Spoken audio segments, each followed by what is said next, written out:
Bismillahirrahmanirrahim. Alhamdulillahirabbil alamin.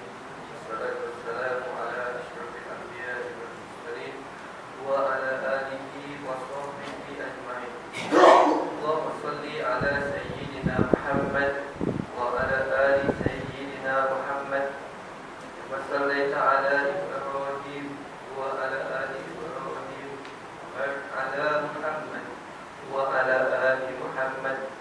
وبارك على إبراهيم وعلى آل إبراهيم في العالمين إنك حميد مجيد. قال رب اشرح لي صدري ويسر لي أمري واحلل عقدة من لساني يفقهوا قولي أما بعد. Pertama kali sama kita mengucapkan syukur kepada Allah Subhanahu Wa Taala atas nikmat, atas limpah kurnianya. Masih lagi kita berpeluang untuk berhimpun pada pagi petang tengah hari ini untuk meneruskan program Quran Towers. InsyaAllah pada hari ini kita akan cuba bincangkan dan mengambil istinbat atau faedah-faedah atau perkara-perkara yang boleh diambil daripada surah Jumaat ini. InsyaAllah kita bincangkan. Jadi sebelum kita panjang lebar, insyaAllah kita akan cuba bacakan makna, baca makna sekali daripada awal hingga akhir insyaAllah. Bismillahirrahmanirrahim. Dengan nama Allah yang maha pemurah lagi maha penyayang. Yusabbihu lillahi ma fis samawati wa ma fil ardh. Tuan-tuan yang ada boleh tengok sekali lah ya. Senantiasa bertasbih kepada Allah, ma fis samawati wa ma fil ardh. Apa saja yang ada di langit, langit yang tujuh, langit. Kata langit ni dalam maksud kata langit yang banyak. Samawat jamak, banyak langit dan wa ma fil ardh. Maksudnya sentiasa bertasbihlah segala makhluk yang ada di langit dan di bumi. Al-Malik, ini raja. Al-Qudus, raja yang maha suci. Al-Aziz, yang maha perkasa. Al-Hakim, yang maha bijaksana. Ayat kedua, wallazi ba'asa fil ummiyina rasulan minhum. Dan dialah, yakni Allah, yang mengutus kepada kaum yang buta huruf itu akan seorang rasul di kalangan mereka. Yatlu alaihim ayatihi, yang membacakan kepada mereka itu akan ayat-ayatnya. Wa yuzakkihim, dan menyucikan mereka. Wa yu'allimuhumul kitab, dan dia juga mengajarkan kepada mereka itu akan kitab. Wal hikmah, dan hikmah. Wa in kanu min qablu lafi dhalalin mubin, dan sesungguhnya mereka sebelum itu benar-benar dalam kesesatan yang amat.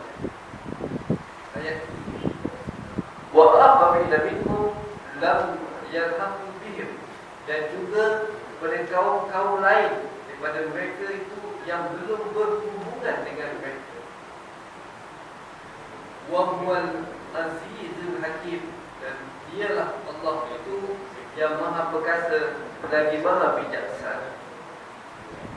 Ayat keempat, zalika fadlullah yu'tihi man yasha. Demikian itulah suatu kurniaan kepada Allah Subhanahu wa taala yang diberikan kepada sesiapa yang dikehendaki. Wallahu dzul fadlil azim, dan sungguhnya Allah itu mempunyai kurnia atau kelebihan yang amat besar. Ayat kelima, masalul ladzina humilut tawrata summa lam yahmiluha. Dan Allah mengumpamakan kepada golongan-golongan yang dipikulkan Taurat kepada mereka itu, summa lam yahmiluha, tetapi mereka tidak memikulnya. Bahwa kamasalil himar yahmilu asfar. Mereka ini adalah umpama keldai ataupun himar yang membawa kitab-kitab yang terbang. Bi'sa masalul qaumil ladzi takazzabu bi ayatillah. Dan demikian tadi seamat buruknya ataupun tak eloknya perumpamaan kepada kaum yang mendustakan ayat-ayat Allah. Wallahu la yahdil qaumadz zalimin. Dan Allah itu tidak memberi petunjuk kepada kaum-kaum yang zalim. Ayat yang ke-6. Qul ya ayyuhallazina hadu, katakanlah wahai mereka-mereka wahai manusia golongan yang mengganti agama Yahudi. In za'amtum annakum awliya'u lillahi min dunin nas. Jikalau kamu mendakwa bahawasanya kamu itulah sahaja awliya, kekasih Allah dan bukan manusia yang lain. Fatamannawul mauta in kuntum shadiqin. Maka Allah mencabar mereka itu, harapkanlah kematianmu jikalau kamu itu adalah golongan yang benar. Sambungan ayat 7. Wala yatamannawnahu abadan bima qaddamat aydihim. Dan sedangkan Allah tahu golongan Yahudi ini tidak akan mengharapkan kematian itu selama-lamanya, disebabkan kejahatan yang telah mereka perbuat dengan tangan mereka itu sendiri. Wallahu alimun bizzalimin. Dan Allah itu amat maha mengetahui akan golongan mereka yang zalim. Ayat yang ke-8. Qul innal mauta alladzi tafiruna minhu fa innahu mulaqikum. Katakanlah sesungguhnya kematian yang kamu lari daripadanya itu, maka sesungguhnya kematian itu akan tetap menemui kamu. Summa turaduna ila alimil ghaibi wasyahadah. Dan kemudian kamu nanti akan dikembalikan kepada Allah yang maha mengetahui perkara yang gaib lagi yang nyata. Wa yunabbiukum bima kuntum ta'malun. Lalu dia akan beritakan kepada kamu apa yang telah kamu lakukan. Ayat ke-9. Ya ayyuhallazina amanu, wahai orang-orang yang beriman, idza nudiya lis-salati min yaumil jumu'ah, apabila diseru dipanggil kamu untuk menunaikan solat Jumaat, fas'au ila zikrillah, maka hendaklah kamu bersegera kepada mengingati Allah. Wa zarul bai', dan hendaklah kamu tinggalkan jual beli. Zalikum khairun lakum in kuntum ta'lamun. Dan yang demikian itu adalah lebih baik bagi kamu jika kamu mengetahui. Ayat 10. Wa idza qudiyatis salatu fantashiru fil ardh.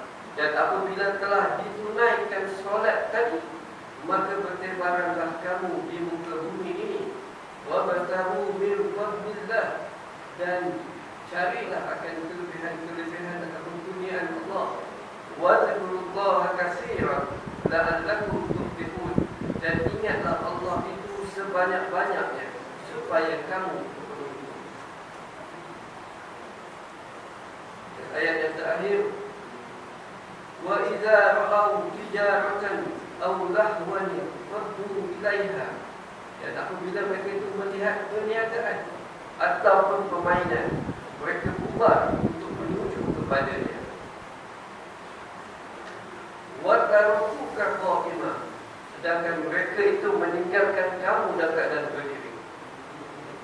Qul ma indallahi khairun minal lahwi wa minat tijarah. Katakanlah wahai Muhammad, apa yang di sisi Allah itu sebenarnya lebih baik daripada permainan dan perniagaan. Wallahu khairur raziqin, dan Allah itulah sebaik-baik pemberi rezeki. Jadi tadilah maksud terjemahan pada surah Jumaat ini yang kita bacakan. Jadi sedikit kita akan bincangkan tentang surah Jumaat ini. Dalam surah Jumaat ini kita dapati ada tiga perkara yang besar, tiga perkara kecil ataupun tiga tajuk topik yang dibincangkan. Yang mana yang pertama dia membincangkan tentang Nabi, menyebutkan bahawa Nabi Muhammad SAW ini diutuskan kepada kita, kepada manusia ini sebagai pembersih jiwa kita, untuk menyucikan jiwa kita. Daripada ayat yang pertama hingga ayat yang ketiga. Kalau pasal yang kedua pula daripada ayat 4, ayat 4 dan 5 ini pula menerangkan tentang teguran kepada kaum Yahudi, yang mana golongan ini sombong dengan keturunan mereka itu dan dengan kelebihan ilmu yang mereka ada itu. Maka digelar mereka ini sebagai golongan-golongan umpama keledai, yang mana ada kitab tapi mereka tidak menyampaikan dan tidak melaksanakan apa yang diperintahkan kitab. Dan ayat pegang yang ketiga ataupun bab yang ketiga dalam surah Jumaat ini, ayat 9 hingga 11, yang menceritakan tentang adab-adab ataupun cara menunaikan solat Jumaat. Jadi ada 3 perkara ataupun 3 bab yang ada di dalam surah Jumaat ini. Contoh yang dirahmati Allah sekalian, jadi kalau kita tengok pada yang ada ni pun perlu rujuk sikit yang ni ya. Okay. Jadi dalam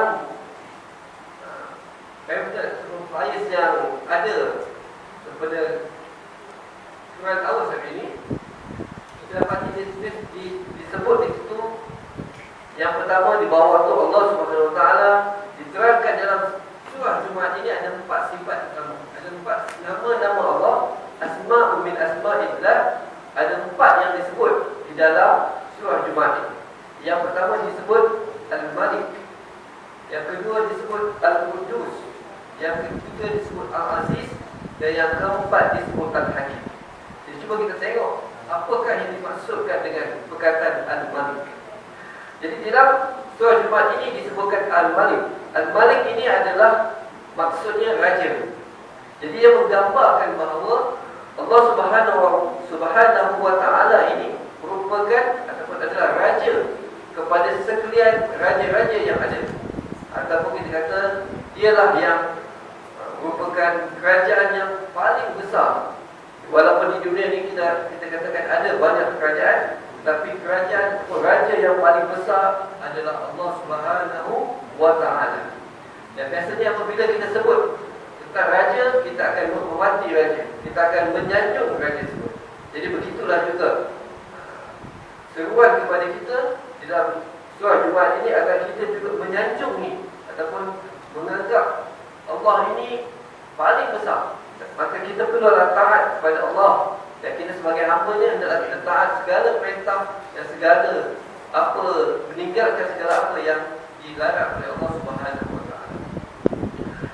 Tuan-tuan dan puan-puan sekalian, kalau kita tengok sifat kedua, nama Allah yang kedua disebutkan, iaitu nama Al-Qudus.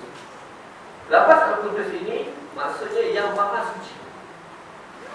Jadi yang maha suci ini, kita kata suci sebenarnya, kudus ni dari segi bahasa, suci ia daripada bercampur dengan bahan-bahan, iaitu dia suci semenjak asal lagi. Kata kudus ni dalam bahasa Arab ni suci daripada asal. Bahasa Arab ni sebenarnya dia suatu bahasa yang sangat tinggi, sangat hebat, sangat kalau kita belajar tu susah kita nak faham.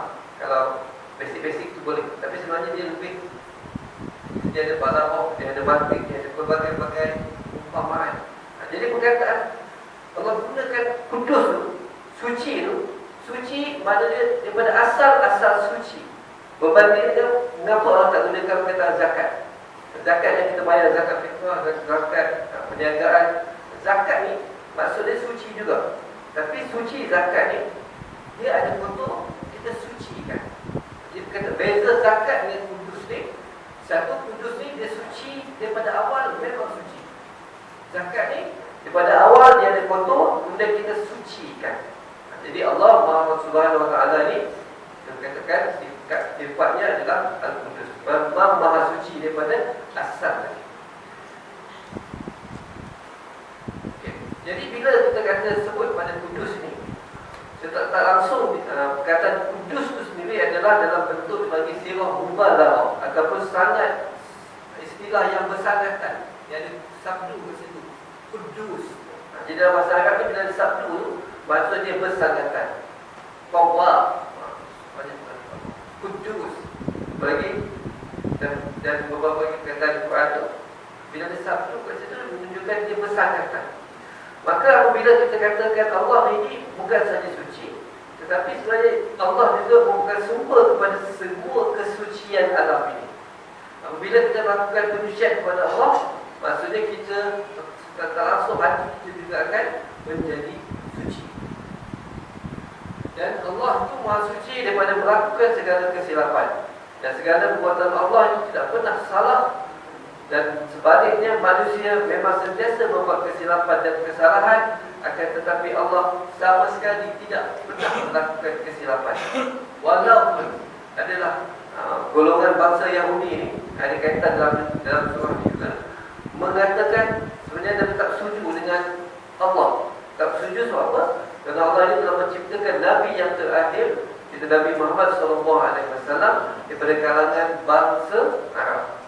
Sedangkan sebelum Nabi Muhammad ni, kebanyakan Nabi-Nabi bermula daripada Nabi Ibrahim hingga ke anak-anaknya, kebanyakannya kesemuanya daripada bangsa Israel, Bani Israel. Tetapi yang terakhir ini Tuhan ciptakan, Tuhan lahirkan Nabi Muhammad daripada bangsa Arab. Maka pokok Yahudi ini tidak bersetuju, kata Allah ni tak betul sebenarnya, salah Allah ni. Walaupun sebenarnya itulah yang sebenar. Okay. Manakala sifat yang ketiga disebut, sifat Al-Aziz.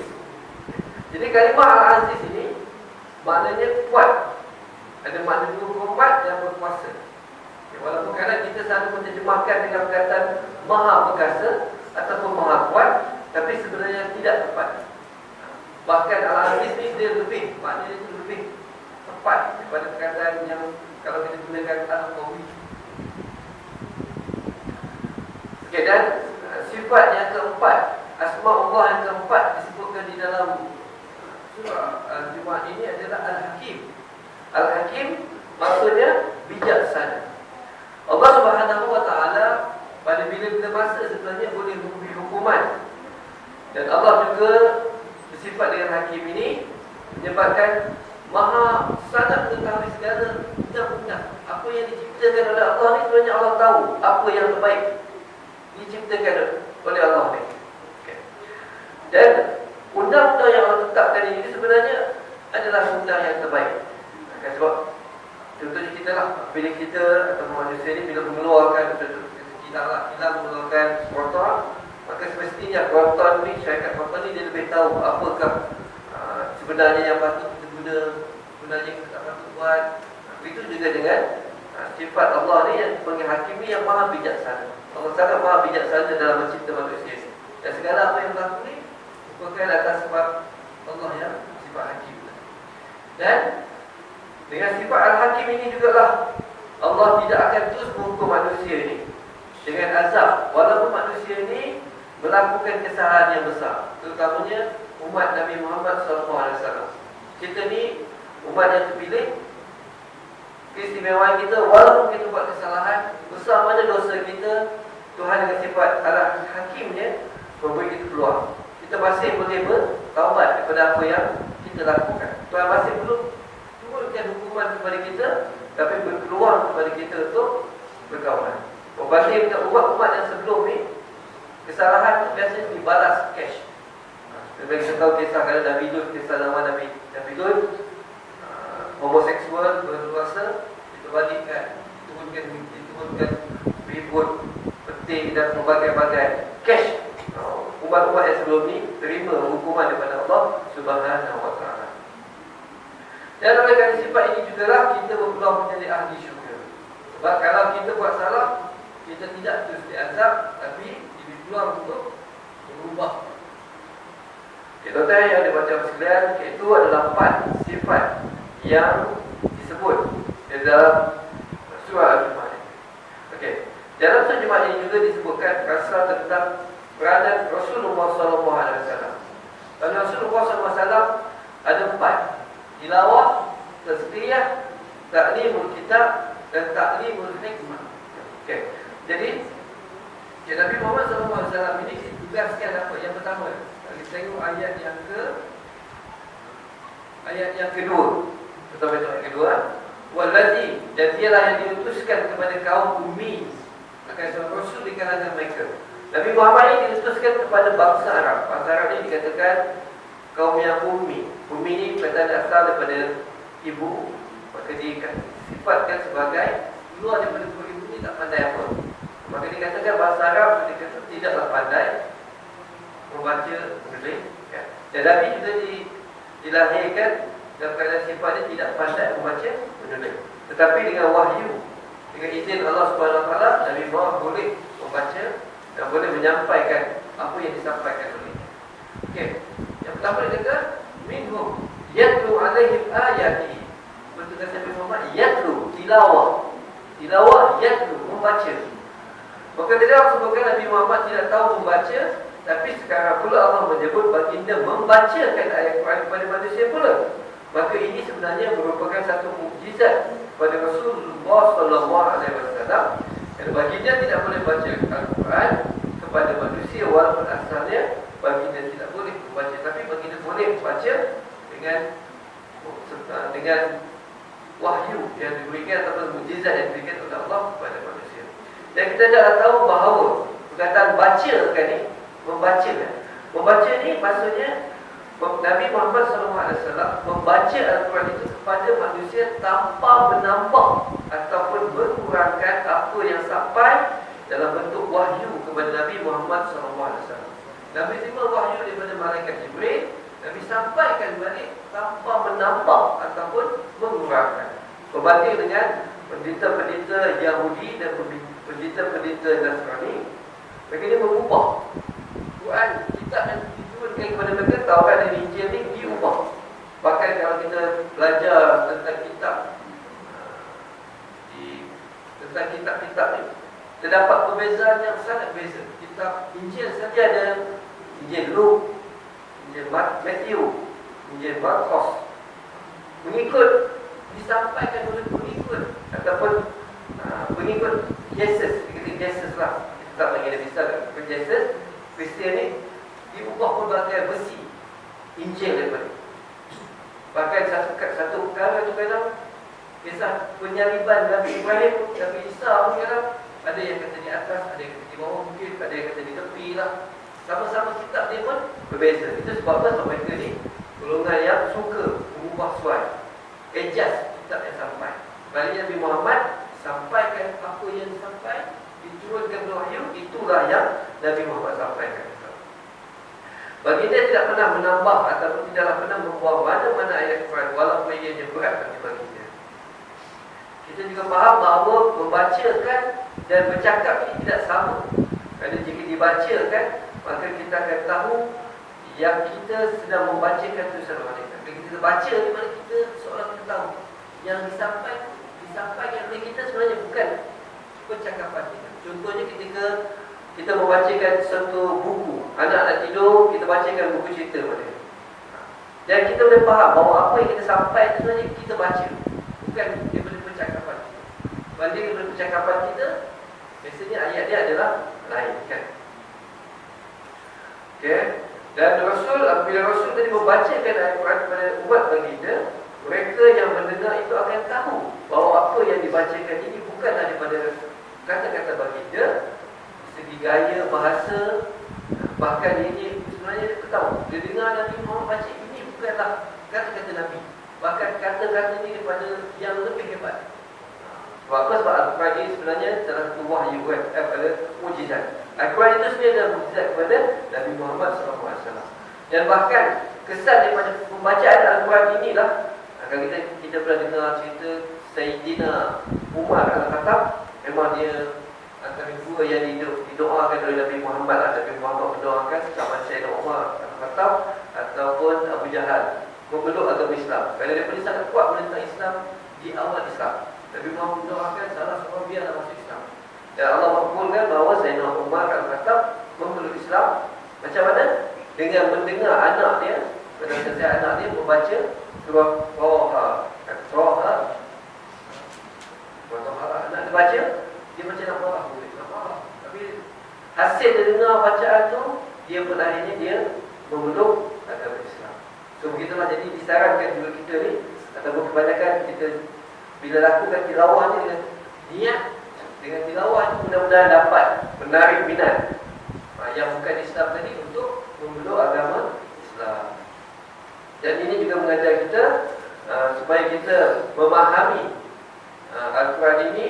Dan sebenarnya dia juga adalah dakwah pertama kepada manusia dengan membacakan Al-Quran. Jadi di situ tilawah.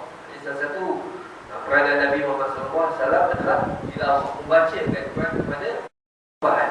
Andai kata ada kesilapan sedikit ataupun ada perubahan sedikit, insya-Allah dia akan dapat dikesan dan akan diselamatkan. Itulah janji Allah, inna nahnu nazzalna dzikra wa inna lahu lahafizun. Kamilah menurunkan Quran ini dan kamilah yang akan menjaga. Itu janji Allah Subhanahu wa taala. Dan yang kedua, tazkiyah. Tazkiyah ini maknanya tugasan Nabi ini ialah menyuci dan membaca dan memakai Quran itu dapat membersihkan. Tazkiyah, zakiyah, zakat ini membersihkan. Jadi dengan mengajar Quran ini dia dapat membersihkan kita manusia tadi daripada segala membersihkan kita untuk fizikal kita. Sebab apa? Sebab Islam mengajar kebersihan, menggalakkan kita untuk bersih dan setiap waktu. Sedangkan untuk ibadah pun kita perlukan kepada taharah, pembersihan sebelum kita beribadah. Baca Quran kena ada, habis sembahyang, untuk solat kena ada wudu. Jadi Islam ni mengajar perkara yang untuk membersihkan. Jadi selain membersih kebersihan rohani kita, ia juga mengajar kita bahawa kita juga perlu bersih daripada fahaman kesyirikan. Maksudnya kita perlu bersihkan jiwa kita, fahaman kita daripada perkara-perkara yang boleh membawa kita kepada kesyirikan. Jadi kita perlu yakin bahawa Allah itulah yang Maha Esa, Allah itulah satu, Allah itu yang Maha Kuasa, Allah itu yang Maha, kita tengok tadi, Al-Qudus, Raja, Hakim, dan pelbagai sifat yang ada Allah itu. Jadi kita perlu sucikan bahawa kita perlu elakkan ada benda lain yang lebih hebat ataupun sama hebatnya dengan Allah Subhanahu wa taala. Okey. Yang ketiga, Al-Hakim. Bila sebut Al-Hakim, ini maksudnya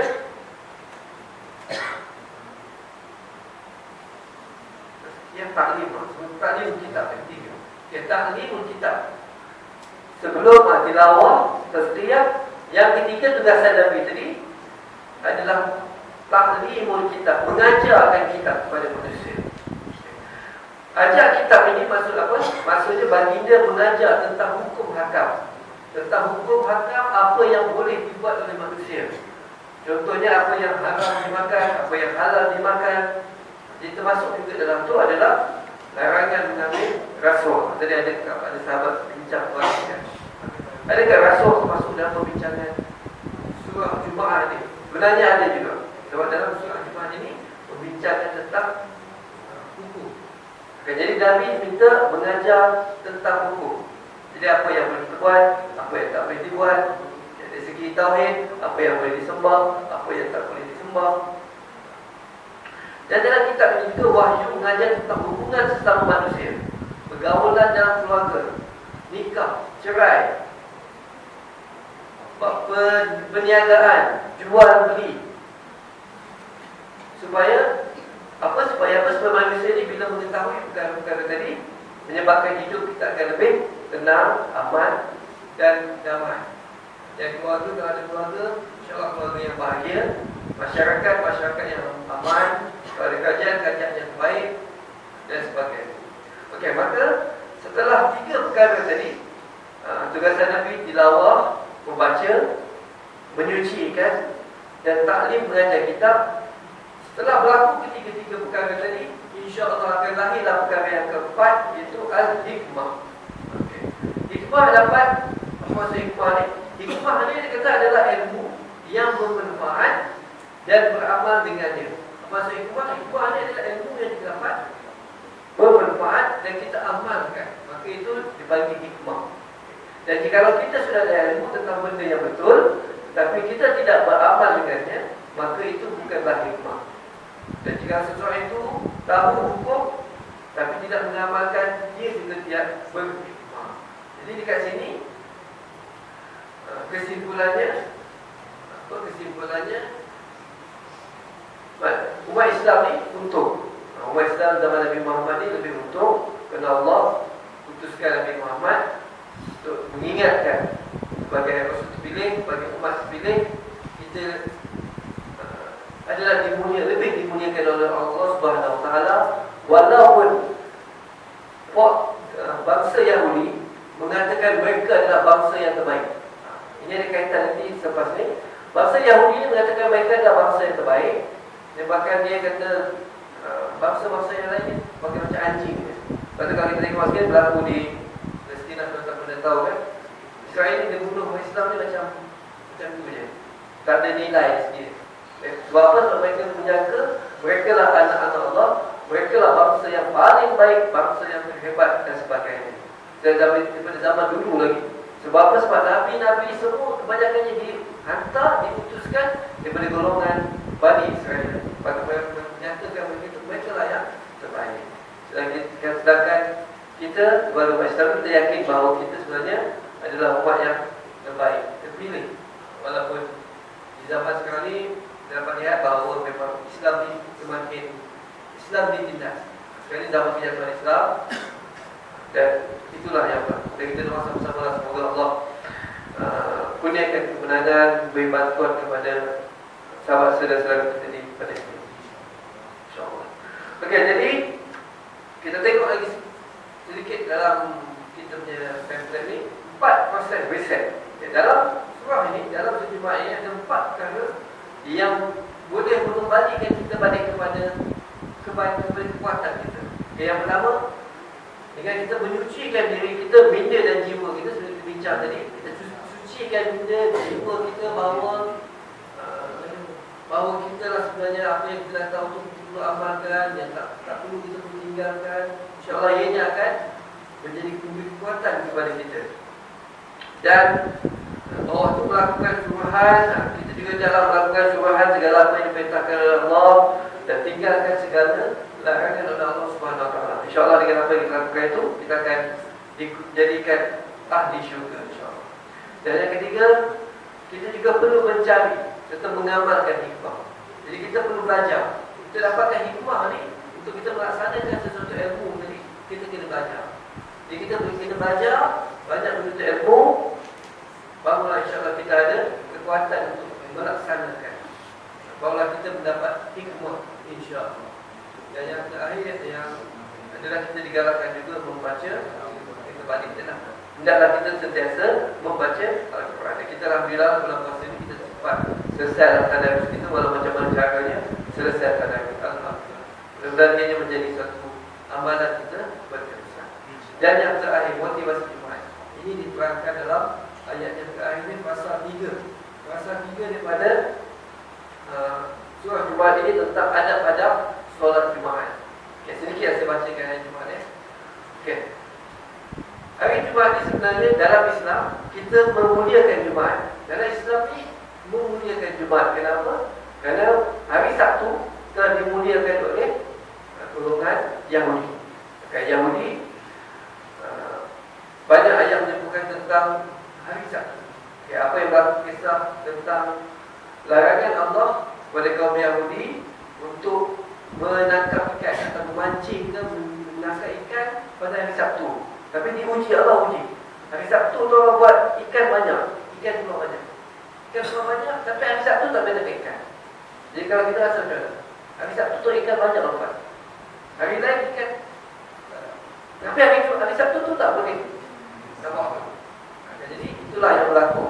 Kaum Bani Israel ini baik nasihat, dia tahu macam ni, dia langgar dia tak ikut apa perintah Allah tadi. Akhirnya mereka disumpah ataupun dihukum menjadi qiradatan khasi'in, jadi kera-kera yang sangat hina. Itu kita sebut awal pada awal tadi. Bangsa ataupun umat-umat sebelum Nabi Muhammad ni dihukum direct. Tak dengar cakap Allah jangan tangkap ikan hari Sabtu, pergi tangkap juga, hukumannya jadi monyet, jadi kera pun jadi kera.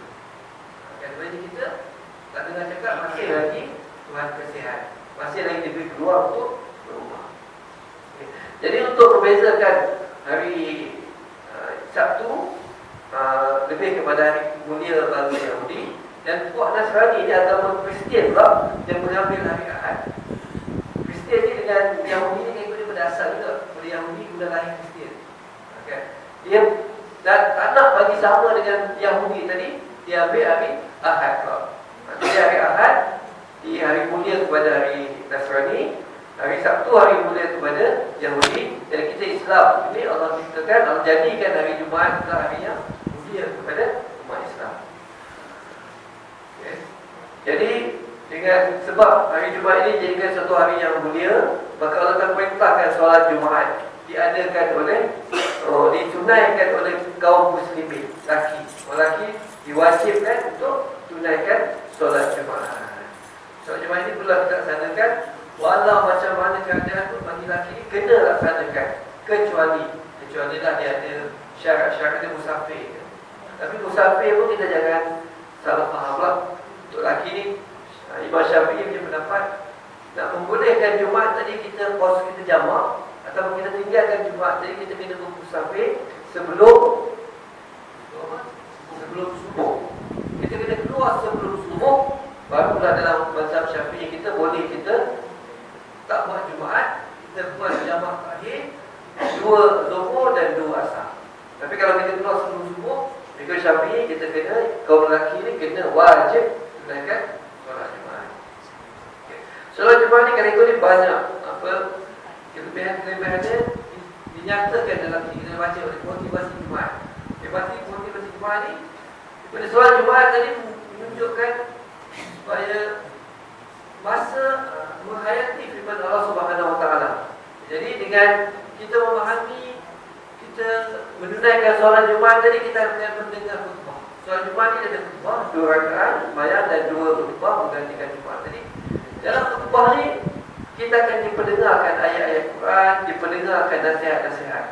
Maka bila kita hadir ke Jumaat tadi, kita mudah-mudahan boleh menghayati apa yang disampaikan oleh khatib tadi. Dan insyaAllah ia sebagai satu motivasi kita yang berlaku setiap minggu. Setiap minggu dapat motivasi baru.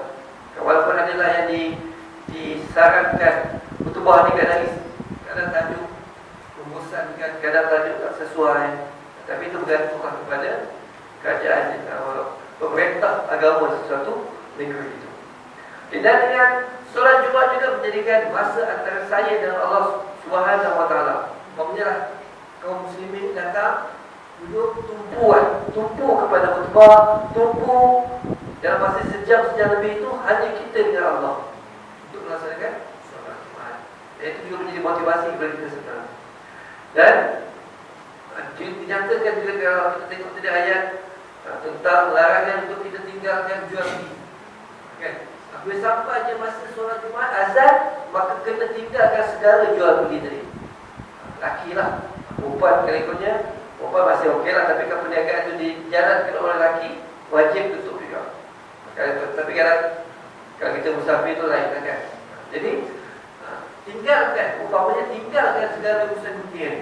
Tuhan menyebabkan kita perlu tinggalkan urusan dunia tadi untuk mencari sesuatu yang lebih baik. Kan urusan dunia ni, tapi kita tahu kita disebut dalam ayat ini adalah tentang tijarah dan lahwun, perniagaan dan permainan. Okay. Jadi permainan dan perniagaan ini ada sesuatu yang memang kita suka. Semua manusia ni suka. Laki suka, perempuan lebih suka lah shopping dan perniagaan ni. Kalau dia tak dapat beli, window shopping pun tak apa. Jadi saya pun itu juga biasanya. Dekat Shopee tu dalam paket tu berapa-lama saja je barang. Bukan nak beli pun saja bagi shop-shop. Okay.